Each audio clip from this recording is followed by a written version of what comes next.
Louisiana. Mr. Higgins for 5 minutes of questions. Thank you, Mr. Chairman. I appreciate this hearing today, and I concur with Chairman Green. It's been excellent testimony, and I appreciate it. I'm going to review it very carefully. Mr. Chairman, in the 118th Congress, the last Congress, I introduced a bill, H.R. 10123, the Streamlining Federal Cybersecurity Regulations Act, which essentially cut down on duplicated or misaligned regulatory requirements and authorities on the cybersecurity industry. I'll be reintroducing that bill shortly in the 119th Congress, and I look forward to my colleagues' support on both sides of the aisle with that bill. Because, Mr. Aronson, how many federal agencies, how many federal cyber regulations is a typical energy company required to report to in a given year? Just roughly. I mean, I'll just give you the agencies that we definitely have reporting requirements. That list would be too long to enumerate, but you're talking about, just tell America, 2, 4, 10, a dozen? More than a dozen. More than a dozen. The gentleman said more than a dozen cyber regulators require a report from the energy industry. Ms. Hogg said, how many federal agencies does a bank need to file with to remain in good cybersecurity standing?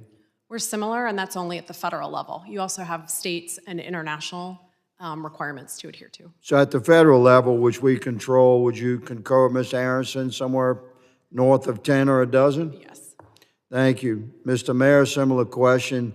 How many federal agencies does the telecommunications industry have to report to?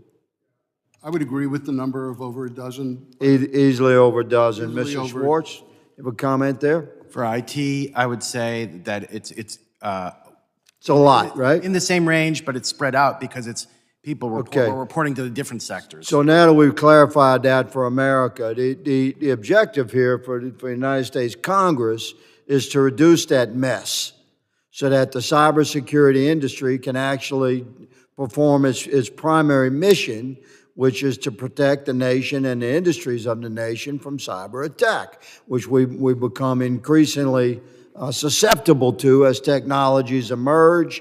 And while our cybersecurity industry is busy checking boxes that the federal government and bureaucracies has imposed upon the industry, they have that much less time to spend on that actual mission of protecting the nation, the citizenry, and the industries of America.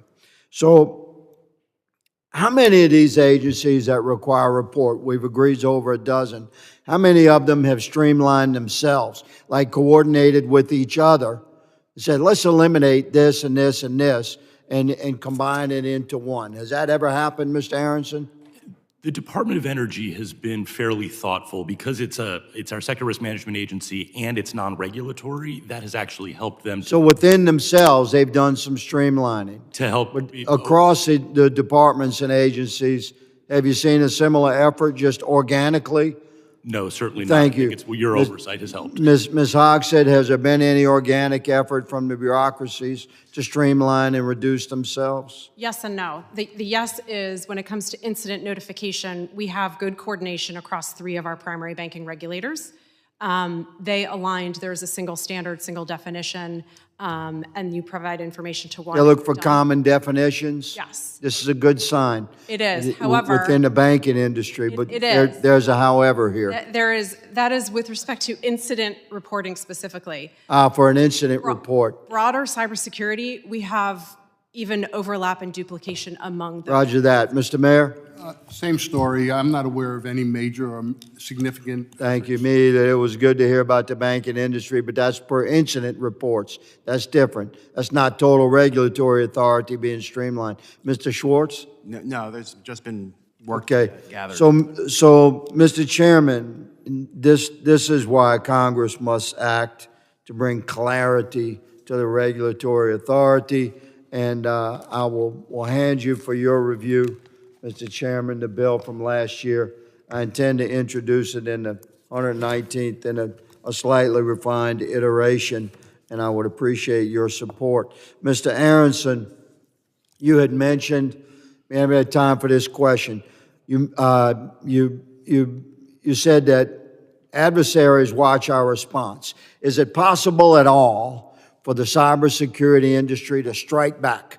If you said that adversaries are watching you, you must be able to identify the bad actor.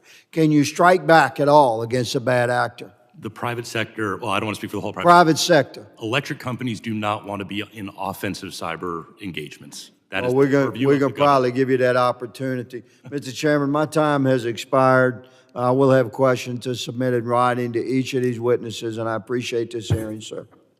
Gentleman is back. We probably will have a second round of questions if you have time, but we will take them in writing as well.